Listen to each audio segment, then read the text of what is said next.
Buenas tardes, mi nombre es Martín Evia, soy el decano de la Escuela de Derecho de la Universidad Torcuato Di Tella.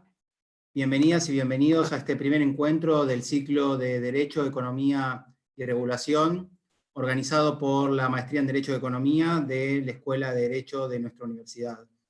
Es un gran gusto inaugurar este ciclo que va a tener diferentes encuentros a lo largo de todo el año, encuentros, algunos específicamente con discusión de papers y artículos y otros sobre temas coyunturales relacionados con temas de economía y regulación.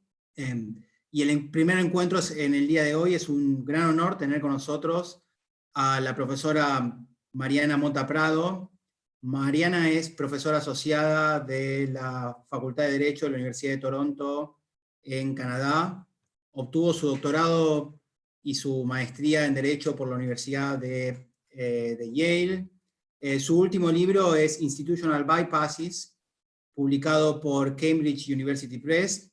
Mariana es una amiga de nuestra Escuela de Derecho, nos ha visitado en varias ocasiones, aunque este año es la primera vez que tenemos la oportunidad y el honor de que haya enseñado, dictado un curso en nuestra maestría, que fue la semana pasada, y fue un gran honor tenerla. También Mariana es parte del Seminario de Derecho y Teoría Constitucional, del cual nuestra escuela es parte, el Seminario Internacional.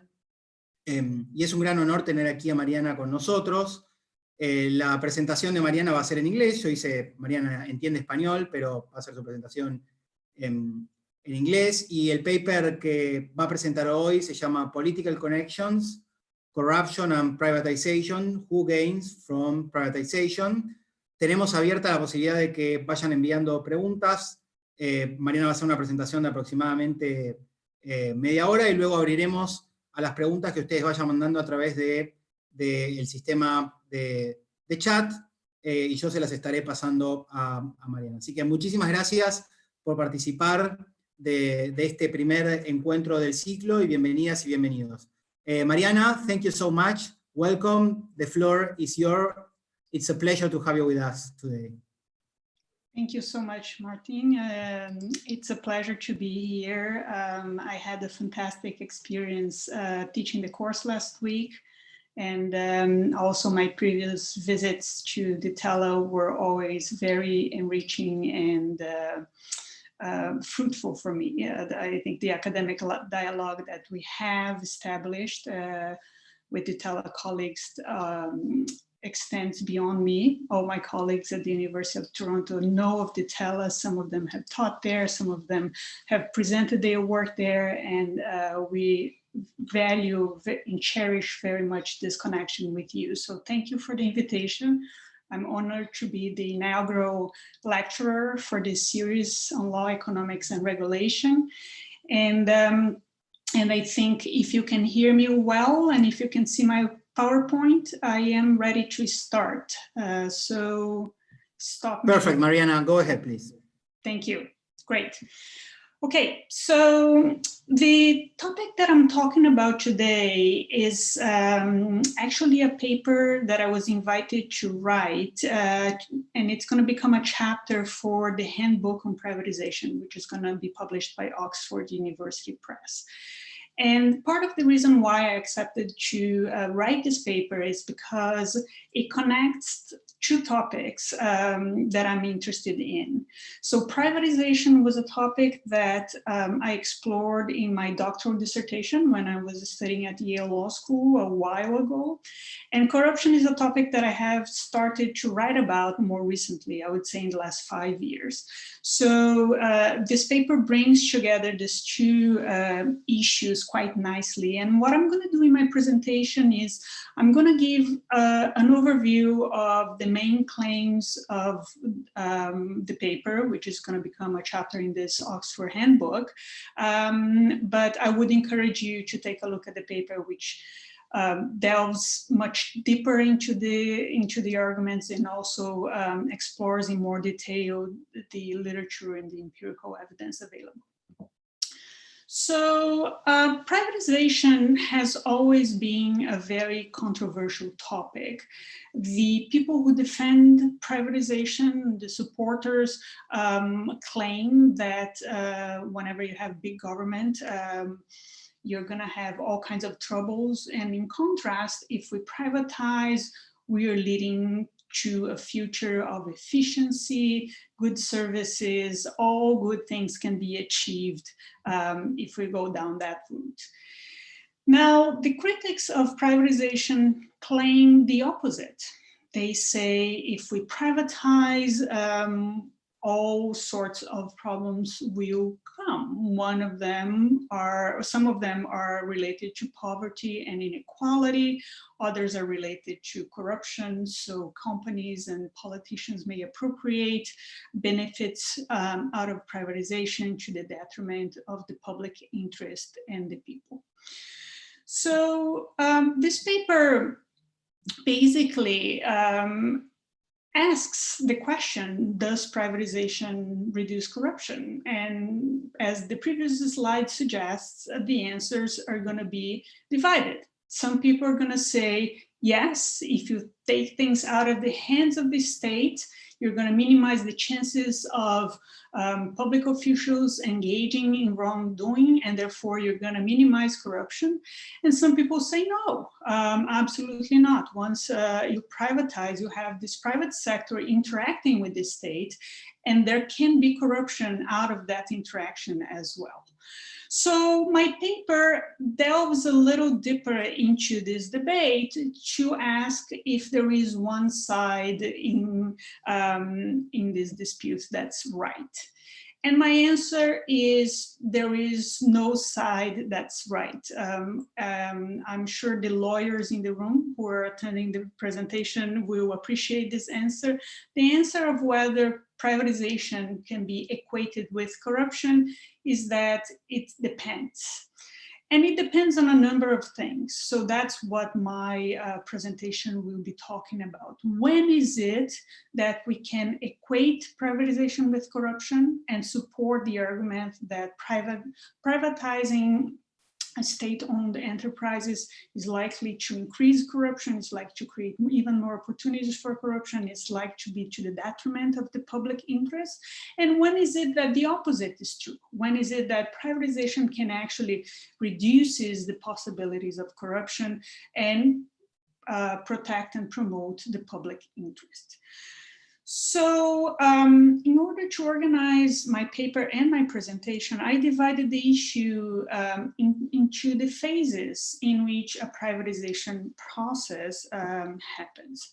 So the first step is the decision to privatize. This is before any privatization has happened. And the question I want to ask here is, when is this decision to privatize likely to be affected by corruption, and when is it likely or less likely to be affected by corruption? The second phase is during the privatization process. So here the decision to privatize has already been taken, and we're handling how to go about it. So again, I'm going to ask what are the situations in which we may see an increase in corruption or increased opportunities for corruption, and when the process is somehow insulated and protected from these disturbing influences. And last but not least, I explore whether privatization can take place, whether corruption can take place after privatization. So here I will delve more deeply into what happens with the interactions between these privatized entities and the state, regulation being one of the forms in which this interaction happens, but it's not the only one. And again, in all three of these moments, my answer of whether privatization can be equated to corruption will be, it depends. And the core of my argument is it depends on what. So let me try to unfold that to you. But before we get to the meat of my analysis, I just want to stop for a moment to clarify how I'm defining corruption. This is Susan Rose Ackerman. She's a professor at Yale Law School, and she's known for being one of the world's leading experts on corruption. But the reason why she's famous is because in the 70s, she wrote first a law journal article, The Economics of Corruption, and 3 years later, she published a more extended version of this argument in a book called The Economics of Corruption, A Study in Political Economy, where she basically challenged what was at the time the prevailing conception of corruption.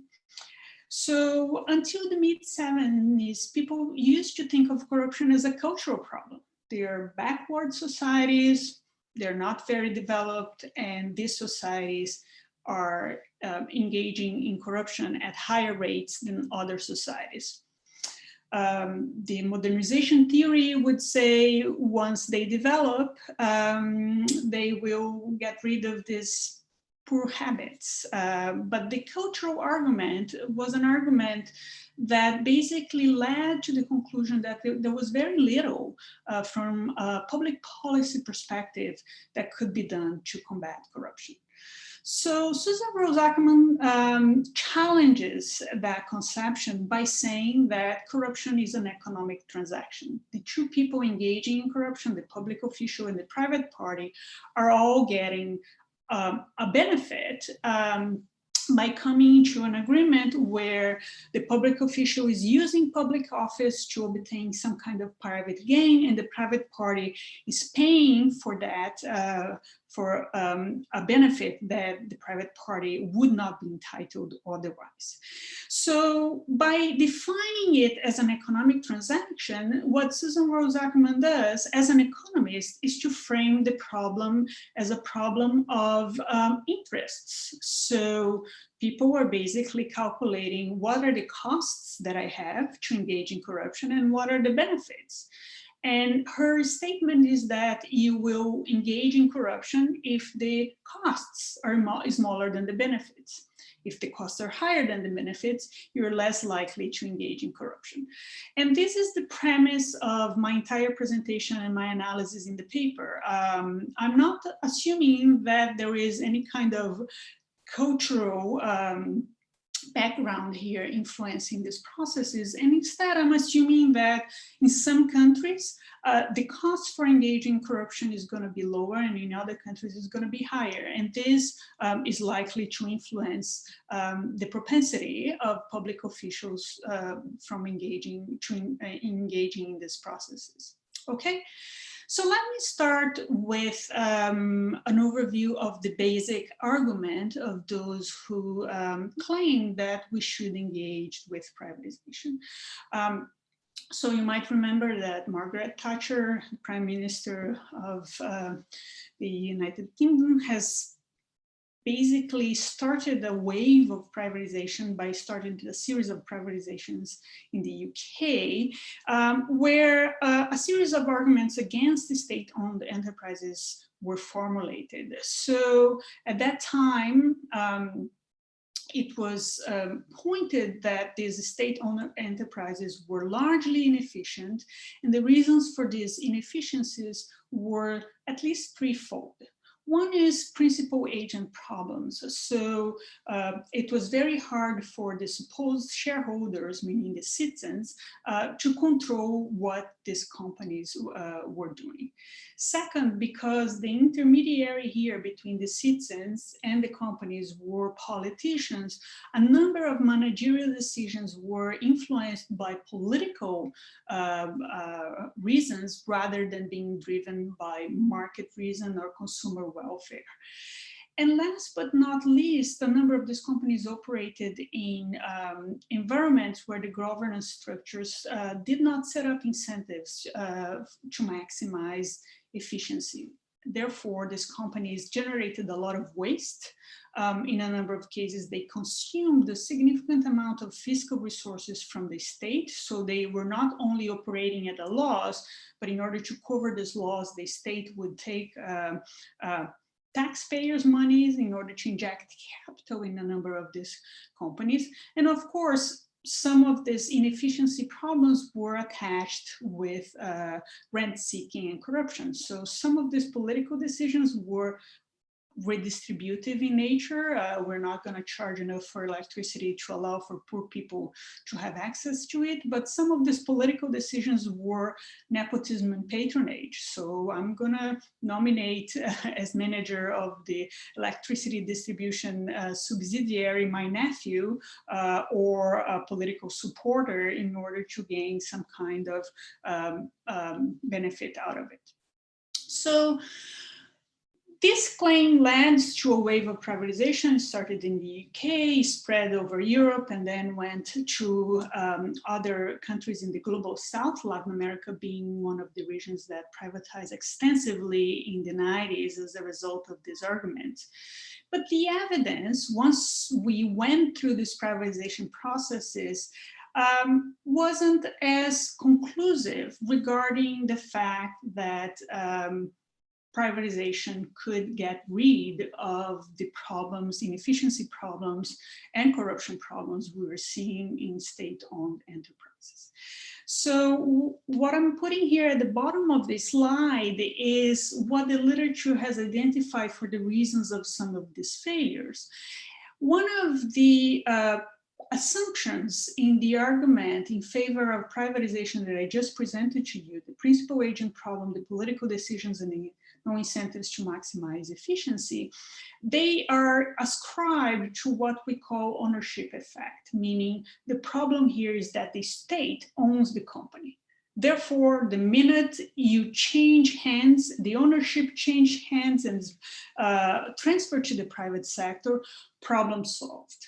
Well, a number of the experiences with privatizations around the world have shown that the impact of the ownership effect on the performance of these companies is normally not as robust as competition effect. What is the competition effect? It's immersing these companies in a competitive market where they need to compete with other companies in order to have consumers buying their products. So the privatization experiences where there has been a significant improvement, not only in the efficiency of these companies, but also in reducing corruption, were processes in which not only the company changed hands, but also there was introduction of some form of competition. The structure of the market has changed in order to create incentives for these companies to perform. So let's talk a little bit in more detail about corruption. And I'm putting here a quote from Joseph Stiglitz, a Nobel Prize in Economics, who has said that corruption is a serious concern. Why? Because here you're concerned that the decision of the government to privatize is not driven by any concern with enhancing the efficiency of state-owned companies, but instead those making the decision just wanted to basically get some kind of personal benefit and pocket that benefit for themselves. So this kind of claim has led to the claim that privatization can be equated to corruption. What is the evidence? The evidence is that this is true in some countries and not in others. What is the difference? The difference is that the countries that have managed to curtail corruption and benefit from privatization are the ones with robust institutional frameworks, meaning they have robust, strong systems of accountability, strong mechanisms of checks and balances before privatization took place. So when you go back to my initial slide that says privatization equates corruption, and I say, is that true or not? Here is the answer to that first slide. It depends. In countries where you don't have robust institutional frameworks, this is very likely to be true, whereas countries without such robust institutional frameworks, sorry, I messed up the analogy, let me go again. So does privatization equate with corruption? That is true for countries without robust institutional frameworks, but it's not true with countries with robust institutional frameworks. That's why my answer to the question, as I indicated at the beginning, was that it depends. Now, you might be looking at this and saying, what do we do about this? And I will get to the what we do in a minute, but I just wanted to bring this as one of the most pressing examples of how bad some of these privatization experiences have been. So you may have heard of the water wars in Cochabamba. This is privatization of the company that used to provide water. The company was sold to Aguas del Tunare, which I believe is a French company. And the concession contract was very secretive. A number of conditions were not publicized. Rumors about what the company would or would not be entitled to do start to spread among the community. One of the rumors was that the company was going to start charging the community if they collected rainwater because they own the water, which led to massive protests. These protests became increasingly violent. Some people die as a result of this, and thus the name of water wars in Colombia. So, so this is how dire a situation can get in cases of badly managed privatization. And now I'm going to return to the question. So how do you deal with this? Can we somehow try to prevent or minimize this? So this is a paper that says, well, the solution is good governance. So this paper does a very, very comprehensive statistical analysis of developing countries and shows that countries where there wasn't good governance in place when the privatization process started, actually there was an increase in the rate of corruption after privatization. They ascribe this to a number of factors. The privatization itself can be corrupt, but once you have corruption informing the privatization process, that process can prolong itself to further undermine existing mechanisms of accountabilities and checks and balances, enhancing even further the opportunities to engage in corruption. So just get good governance. That's the solution. Well, it turns out that I have written a book with my colleague, Michael Trebilco. You have on the left of the screen, the version in English. And in the right side of the screen, you have the translation of the book in Portuguese, which I'm grateful to some of the colleagues at the Tela for organizing this translation with Editora Ciclo 21. And what we show in this book is that, you know, getting good governance is easier said than done. It's quite hard for you to, one, get rid of dysfunctional institutions, and two, figure out what kind of institutions would work well in a developing country context.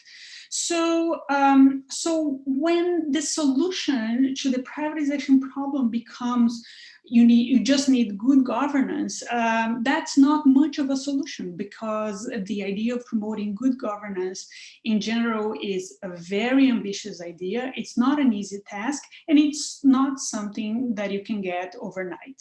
Okay, so I'm gonna leave this bigger challenge here and delve a little bit into some of the more specific challenges that I analyze in the paper. So I start with the privatization decision, and if you don't have good governance in place, there is a risk that those making the decision may be informed by private interests to the detriment of the public interest. Well, then let's assume for a moment, let's put ourselves in an ideal world where the decision makers have not been corrupted and they're trying just to act in the public interest. Then the second question I turn to in the paper is, could there be a risk of corruption in the privatization process? And here the answer again is there is, but that risk might be higher in some circumstances than in others. So let me just outline to you two of the issues that I discuss in the paper that seem relevant for us to understand this. One is the speed at which the privatization takes place, and the second are the methods. And why am I putting trade-offs here in this slide? I'm putting trade-offs here in this slide because what I want to impress upon you is the fact that corruption is not or may not be the only driver of a privatization process. A privatization process, similar to voting, is something where governments may be trying to achieve a whole host of different objectives. So in the process of trying to prioritize some objectives over others, they may face some very hard trade-offs where they need to choose to prioritize one thing to the detriment of another. Let me give you one example, speed. There is a huge debate in the literature about privatizing fast. This is supported by those that we call shock therapists. These people say the faster you privatize, the less resistance you're going to face, the less opportunities for corruption you're going to create. And as a result of this process, you're going to just create private constituents which are going to demand for further reforms down the road. So everything will work itself out down the road, just sell it as fast and quickly as possible. Well, the gradualists, on the other hand, will say not so fast, literally. We need to privatize slowly. Why? First, for instance, you need to make sure that the privatization process is being managed independently of political decision-making so that it doesn't get contaminated by more short-term concerns or by rent-seeking, meaning corruption. So in order to make sure that these structures are in place, you need to slow down and create the conditions for a successful privatization before you engage with this process, okay? So these are two competing claims about how one should go about privatizing. And you can see that both claims have very strong assumptions about corruption. One is, if you privatize fast, it's harder to set up a corruption deal because you don't have enough time to structure it. Whereas the other is, if you privatize slowly, you can set up some governance structures that will minimize the risk of corruption. Very hard to decide between these two. Okay, so let me get further into this complicated trade-offs by discussing some of the methods. Okay, and here is a list of the methods of privatization that we have seen throughout the world.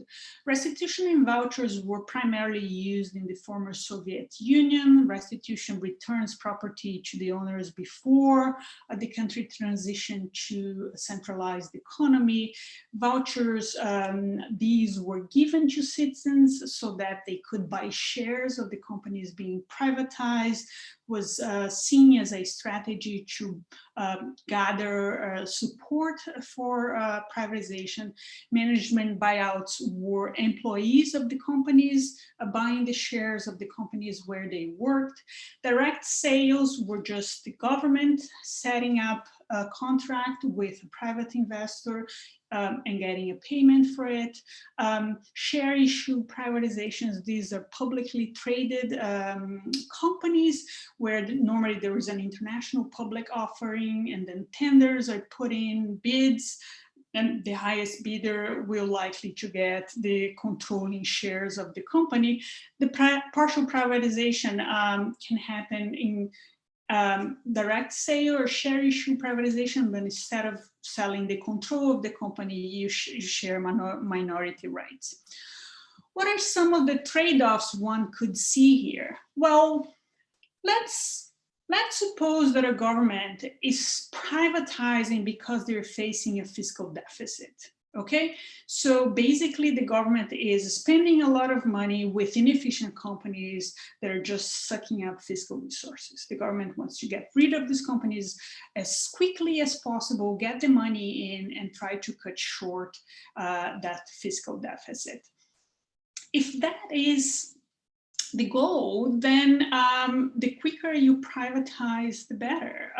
But then, once you decide to privatize quickly, if you don't have the mechanisms to guarantee that there is, one, protection for investors, and two, there won't be corruption, your ability to collect higher revenues also get reduced. So you can see here in this chart, which I got from Kikeri and Ellis in an article published, of course, it wasn't 2200, it was, I believe, was 2012.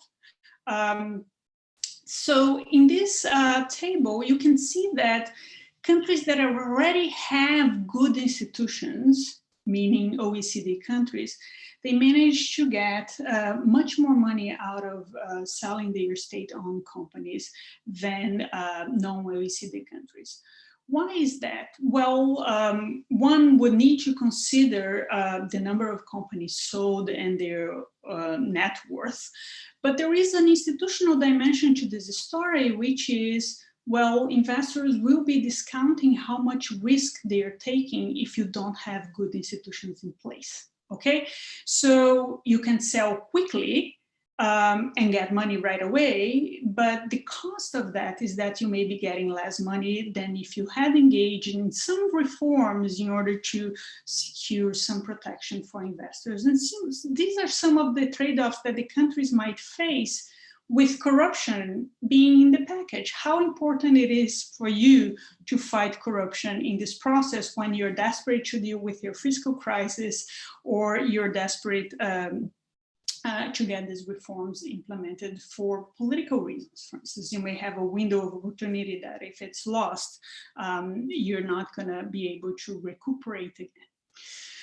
So that is about the process. Let me turn to the last topic that I want to talk about, which is what happens after privatization has taken place. And here there are two issues that I want to briefly touch upon. One is in a number of privatization processes, what we have seen is infrastructure companies, utility companies, water, electricity, telecommunications, being sold to private investors. Some of these sectors are considered to be natural monopolies, which are sectors in which it's hard to introduce competition, or even if you're able to introduce competition, competition will be limited. And because these are essential services, some form of government regulation, state regulation is required to control prices and to set up the conditions under which the services will be provided. So what you see with the wave of privatizations in the 90s was a huge increase in the number of regulatory authorities being created all over the world. This article by Giordana and Levi-Fauer maps this process all over the world, but given the audience here today, I plugged in their table about Latin America in order to show to you how many new regulatory authorities were created in 19 countries in Latin America during what they call the golden period of privatization, which was the 90s and early 2000s. Now, the question is, are these exempt from corruption? There is no evidence. So you may say, I'm privatizing a state-owned enterprise because there is political influence inside the enterprise and I want to get the enterprise out of the hands of the state. But now you're adding a regulator. And the question is this regulator exempt from political interference? Is this regulator subject to some form of corruption or collusion with the private sector?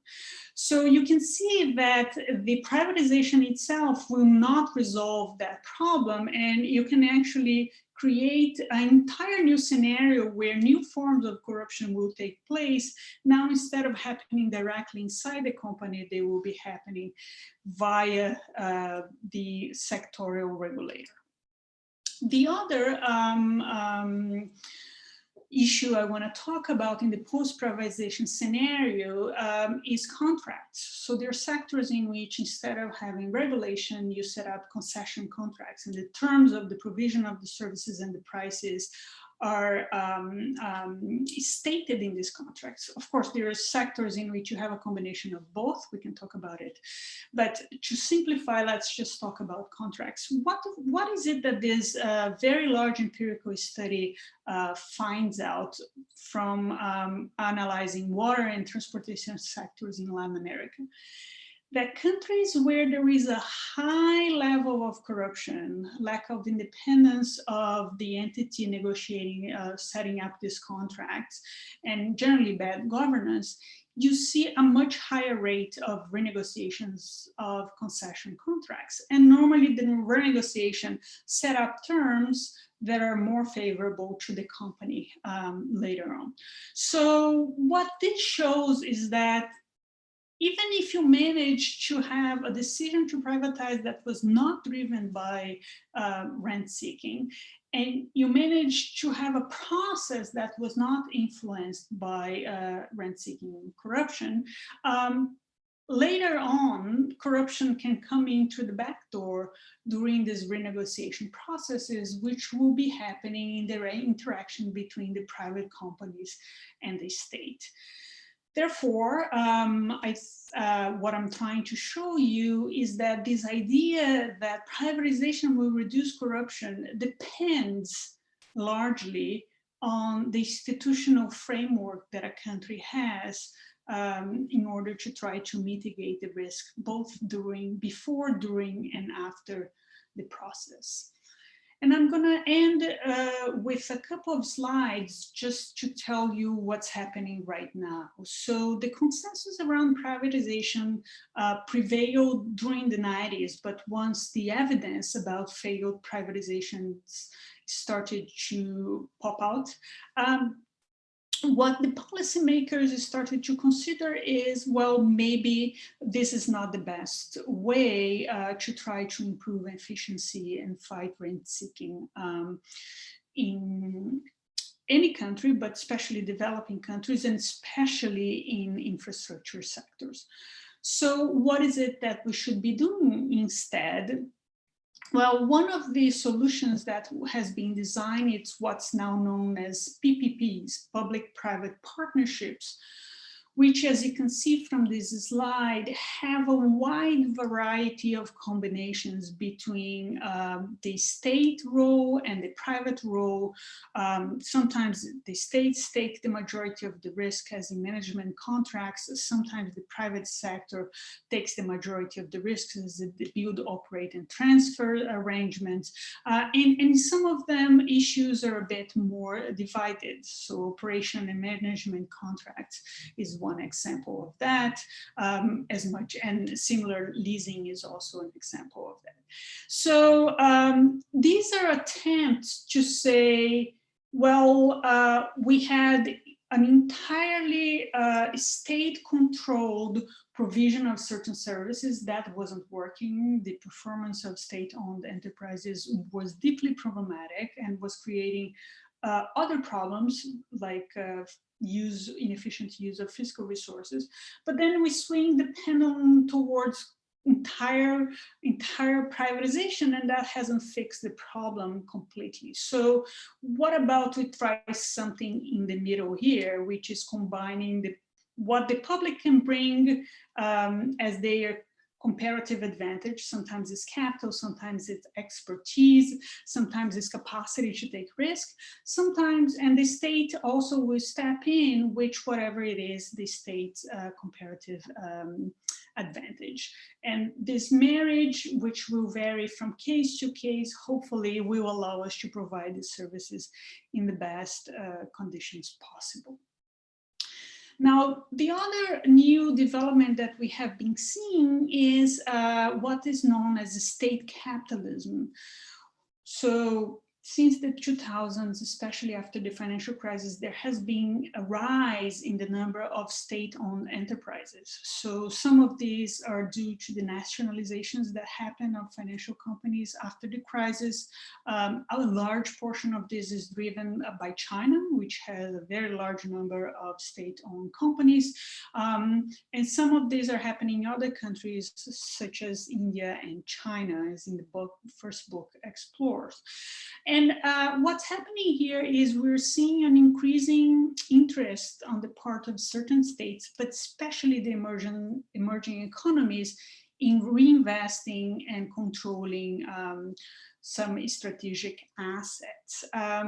Some of the differences that are happening here is that a number of these state-owned enterprises now have a minority of shares traded on stock exchanges, which differently from the state-owned enterprises that were privatized in the 90s, have some kind of mechanism to try to discipline the behavior of management and try to create incentives for them to be a bit more efficient. But the point with these new developments, I think, is still the same as in the beginning of my talk.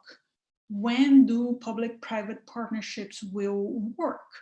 When you have a robust institutional framework. These are very complex contracts. They need to be designed, negotiated, monitored, and enforced. And if a country doesn't have the institutional robustness to handle these complex legal processes, they're likely to be captured or not generate the outcomes that one expects. The governance of these state-owned enterprises is the same. Like, for them to have the incentives to operate efficiently and be insulated from political influences will depend on the institutional framework in which they are operating. So the last book by Liebman and Mulhaupt nicely outlines how these institutional frameworks play a role in the performance of these companies. So this brings us to the end of my talk, and I'm looking forward to the questions and comments you may have. Thank you very much. Thank you very much, Mariana, for the presentation. We have questions arriving via our Q&A chat. I'm going to read one of them for you. One is from Eduardo Stordel, who is the director of our Masters in Law and Economics. Eduardo asks, he says that it may be possible that in contexts where institutional quality is not very good, it may be that perhaps bad privatization is better than bad public enterprise, because whereas there's discretion and corruption in the long term, so that's, I assume that's the bad, the corrupt public enterprise. And Eduardo says, because after all, privatization eliminates discretion in the future. So the question is, maybe it's better to have a bad privatization than a bad public enterprise. And then maybe I can make the question from Agustina de Nicola. Agustina asks, are there any studies regarding the comparison between the provision of services efficiency before and after the privatization processes? So there are two of the questions that are coming. Thank you. Thank you. Thank you very much for these questions. So Eduardo's question, he's probably friends with the editors of the handbook, because the editors of the handbook were pressing me to come out with a cost-benefit analysis, right? So when should a country with bad institutions privatize? And I kept responding to them that I could not make that call, in part because I think it will largely depend on the sector.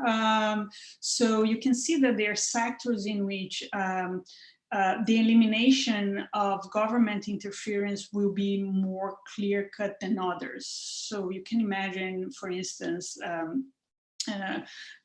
companies that produce widgets for the economy of any sort. I think here in Canada, there is the example of the sale of alcohol, which is a state monopoly, which doesn't require any form of regulation, which means once you privatize, the state will be largely out of the picture. Probably in that scenario, your argument, I think, will be the strongest, right? Even if the sale itself will engage some kind of bribe and some public official will fill in their pockets with the sale of the company, over the long term, we're better off without that company in the state budget. Now, once you get to sectors in which the state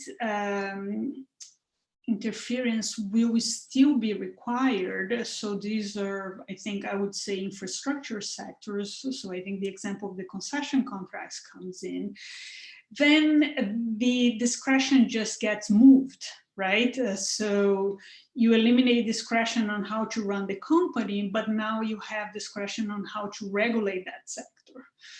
And that discretion, you still need to deal with it. So it would be very hard for me to say, in this case, that discretion will reduce the risk of corruption more than having a state-owned company.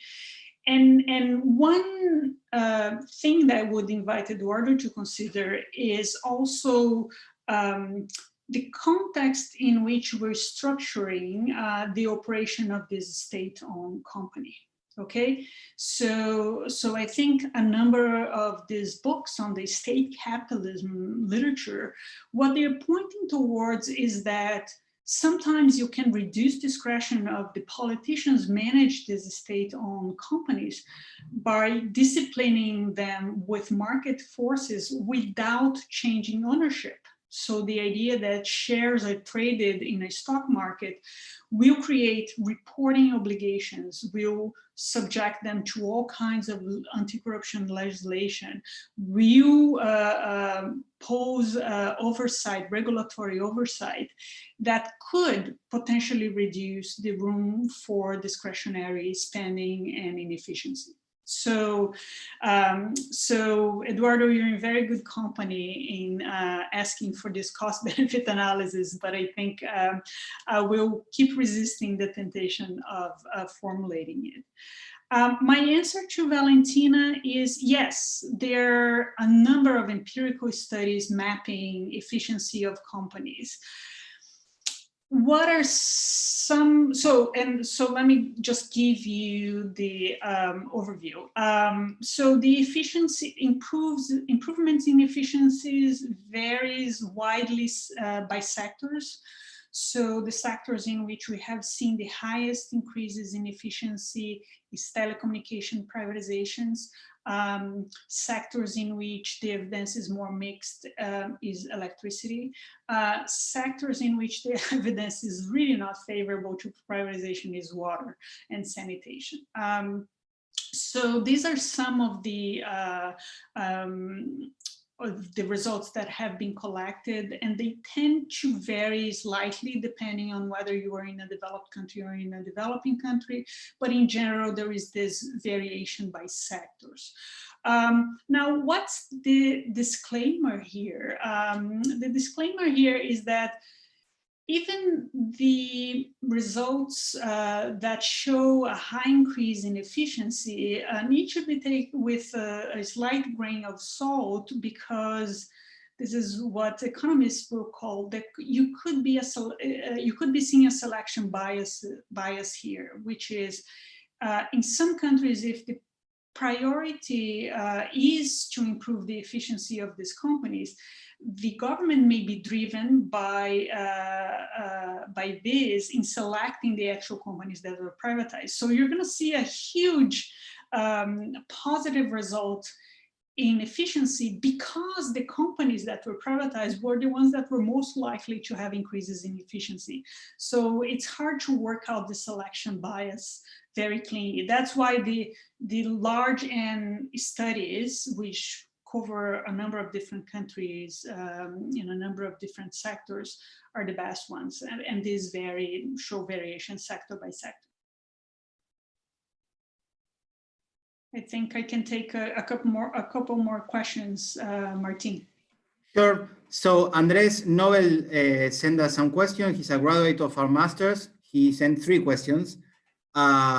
So he asked, what are examples of countries with good institutions? And do they also solve the corruption problem, even for privatized companies that are natural monopolies, so that there's no competition? That's his first question. So examples of countries with good institutions and no corruption, I would say. His second question, which is related, is, have you explored the role of transparency in reducing corruption, regardless if it is a private or state-owned company, especially in terms of ownership and politically exposed persons for private companies, or publication of accounts for both types of companies? I'm gonna go to another question, which is from Esteban Greco. It's a question about your general work, perhaps not so much about the paper itself. And Esteban asks, did you study the importance and impact of institutional design and performance of regulatory agencies, and in particular competition agencies, on development? And I have another question. My question is with respect to your reference to new regulatory authorities. And I was wondering whether, in terms of your other work, which is related to these questions that are posing in these papers, so do you think that these new regulatory authorities may work as some sort of bypass? So we get new people here with new rules to avoid the traditional or bureaucracy that we already have with public companies. So that's a lot. Thank you very much. Okay. Yeah, that's a lot, but thank you. These are fascinating questions. So let me start with the request for examples. So the disclaimer here is there is no country that has zero corruption, right? So, so let's start with that, because that allows us to calibrate the discussion by saying we're basically looking at different levels of corruption. So I'm not claiming that there was a country where there was privatization without corruption. I'm just saying in some countries it was more rampant than in others. So the examples here, I would say, are a lot of the OECD countries, so European nations, especially Western Europe, were countries where privatizations were considered successful. They collected significant fiscal resources, but the regulatory framework was set up, and therefore there was improvement in the provision of services. So if you take a look at OECD reports, you're going to see a lot of these very positive assessments of privatization, basically building on evidence from OECD countries. Now, regarding the role of transparency, that's a bit tricky. So there was a Supreme Court justice in the US who famously said that sunshine is the best disinfectant, right? So if you can expose things, if the information can be publicly available, this is likely to serve as a disciplining tool for behavior of public officials. So I believe the question here is, what if the government kept the state-owned companies, but made the management, the budget, the operations public, so that there could be some form of accountability? I confess that I haven't seen any experiment that tests that, but in general, the literature about corruption shows that transparency is one pillar of accountability, but it doesn't work by itself. Meaning exposing the information is one step, but it needs to be complemented with some kind of consequence. And this goes back to my explanation of Susan Rose Ackerman's concept of corruption as an economic transaction, right? So if someone may be exposed, but there is absolutely no consequences. And here you can think of consequences in a broadly defined way. So it doesn't need to be going to jail. It can be reputational costs. So now the company is badly perceived by the public, and consumers will refrain from buying their products. Other companies will refrain from doing business with them. If there is a scandal and the stocks are publicly shared, then the trade will bring the prices of the stocks down. So the transparency would work in that context, but you need to have the mechanism on the other end, because simply publishing information has not shown to be alone a good mechanism to fight corruption. So if you think about a number of the initiatives that you mentioned, for instance, the politically exposed people, right, persons. What is this? This is a mechanism that the government has created for financial institutions to assess risk. So now, if your client is a politically exposed person, basically there is a higher risk that that person may be dealing with funds that were illegally obtained. And because of that, either some countries say, monitor them carefully. Some countries say, just don't do business with them. But it's a risk assessment, right? You haven't proven that that person engaged in corruption. You're just saying because there is a higher risk, some cautionary steps need to be taken vis-a-vis those people. It's hard to imagine what is it that we could do with state-owned companies, right? Maybe we could say there is a higher risk of corruption with these companies and create this alert.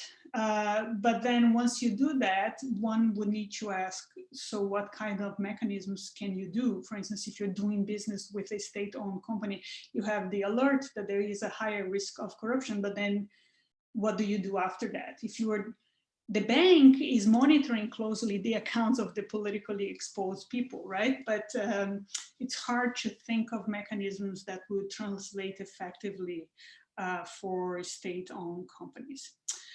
I'm moving now to, I believe, is Greco question. If I have studied the performance of regulatory agencies on development, that brings me back to the course that I taught at the Tela last week. So let me just preface that by saying a few things. First, we need to define what we mean by development, right? So I'm assuming you are referring to economic growth or some form of economic development. And therefore, the question is whether establishing these regulators would have an impact on economic growth. This is a kind of causal connection that I don't do personally. This is normally the realm of economists who do large and quantitative analysis. I consume this literature, but I don't produce this literature. I haven't seen a specific study trying to set up a causal connection, but I'm sure you can intuitively assume that it's very unlikely that one could find this study, because economic growth is normally a very complex process. So to claim that this one variable, which is regulatory agencies, will increase or decrease economic growth, it would be very hard to determine causality, especially if the creation of these agencies is preceded by a privatization process, if there is fiscal austerity measures being implemented at the same time. So if you see growth happening after all of that, how can you say it was because of regulatory agencies and not because of all these other factors, right?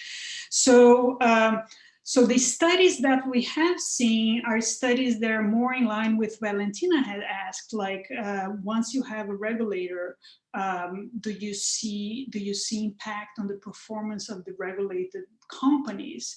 And those studies have shown that independent regulators have a positive impact on the performance of the privatized companies. So that those studies are there, but economic growth largely fine, I think would be hard to establish causation here. Now, regarding your question, Martin, whether these regulatory authorities could be bypasses, I believe they could, if you think that there is a bureaucrats in the state-owned enterprise that who might be corrupt, there are bureaucrats in the government who might be corrupt, and then you try to insulate that entire process by creating these entities that are supposed to be shielded from corruption. Actually, there was some of the Eastern European countries that not only try to create independent agencies to regulate sectors after privatization, but they try to create these independent entities to manage the privatization process, which I think it could be seen as potentially as an attempt to bypass the dysfunctionalities of the government, right? My only resistance here in jumping into the suggestion that this would be an institutional bypass as I define in my book is because my definition requires the consumer of the service to have a choice, right?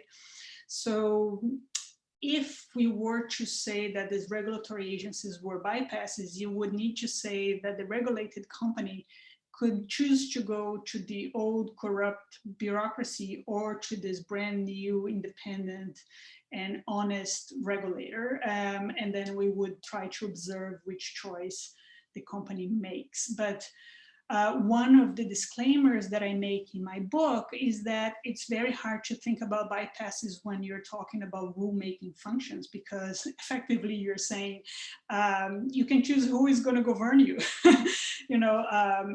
This is basically saying, we're going to set up 2 legislative bodies in the country and you choose which laws you're going to obey. So you can see what kind of problems would follow from that. So bypasses for rulemaking functions are, at least in the domestic sphere, are very, very hard. So I'm resisting. So I think it would be a way of resolving some of the difficulties in reforming dysfunctional bureaucracies and perhaps dealing with corruption, but I would resist calling them bypass, institutional bypasses in the way that I define the term in my book. And I'm ready for further questions. Mariana, just a follow-up comment.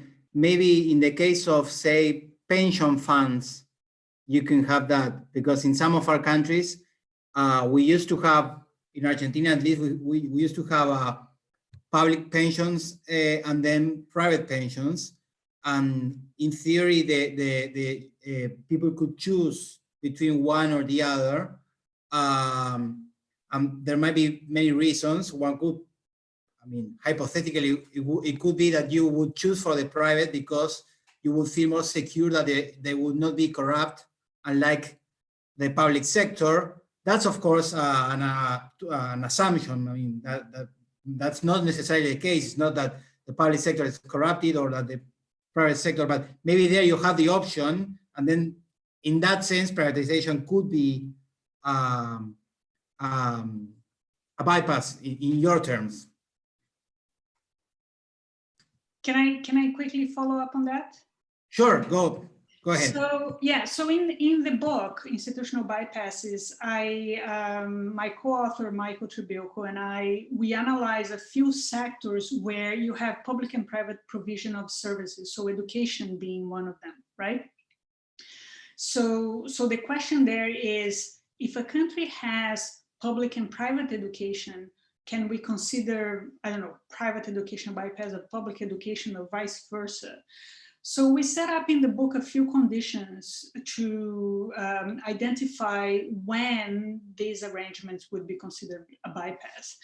So the condition is that there needs to be one dominant arrangement, either public or private, and then the other arrangement, either the public or private, whatever the alternative to the dominant arrangement is set up as an attempt to overcome the deficiencies of the dominant system. Okay, so we use this definition in order to say, if a country simply said there's going to be public and private education, and that's the market for education and citizens can choose, we say that's just the structure of the market. There is no bypass here, okay?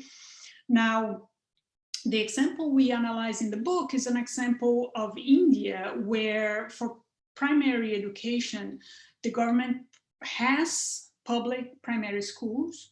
They are regulated private schools, so these two are part of the existing system.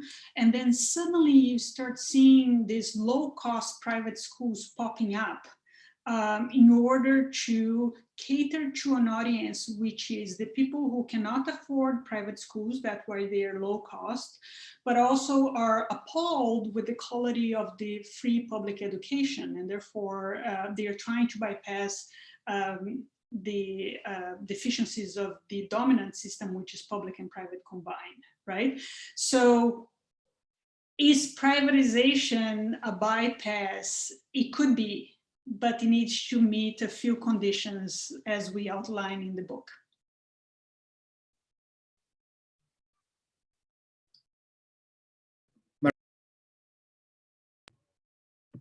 All right, thank you so much for your presentation. We are honored to have you as a very good friend of our school, to have you as often as we can in our workshops, and it's wonderful to hear you. Thank you so much, and we'll be in touch once again with our audience with the next seminar in June. Thank you so much, Mariana, and thank you for your time on the presentation. Thank you. Thank you for the invitation. It's always a pleasure to engage in this rich academic dialogue with Itela, and I hope we can continue talking as often as possible. Bye-bye. Thank you so much. Bye.